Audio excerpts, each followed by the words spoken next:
एकदा बादशाकडं तक्रार घेऊन एक घरी आला.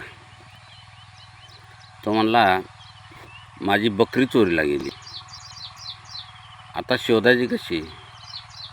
म्हणून बादशानं बिरबलाला सांगितलं, बोलवून घेतला आणि सांगितलं की या माणसाची बकरी चोरीला गेली. बिरबल म्हणला, तुम्ही सगळेजण जा, मी बकरी शोधून काढतो. संध्याकाळी एका नोकराला सांगून समान लांबीच्या काट्या प्रत्येक घरात एक दिली आणि सांगितलं की ज्यानं बकरी चोरली असेल त्याची काठी 1 इंच होणार. असं सांगितल्यानंतर जो चोर होता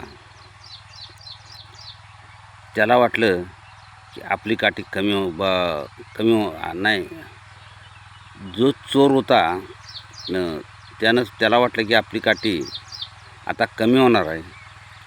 म्हणून त्यानं काय केलं, तसलीच काठी दुसरी त्याच्यापेक्षा 1 इंच लांबीची त्यानं काढून ठेवली. ठरल्याप्रमाणे दुसऱ्या दिवशी दरबार भरला आणि दरबारात सगळ्यांच्या काठ्या हजर झाल्या. याची काठी 1 इंच वाढलेली होती. चोर सापडला. बिरबलाला हे कसं कळलं, तर चोर जो असतो त्याला नीट झोप लागत नाही. तो सारखा विवंचनेत असतो की आपली चोरी पचल की पकडली जाईल. त्यामुळं चोर हा कधी झोपत नाही. चोरला शांत झोप कधीच लागत नाही, कारण चोरीचं सल त्याच्या सारखं मनात सतत असते. धन्यवाद.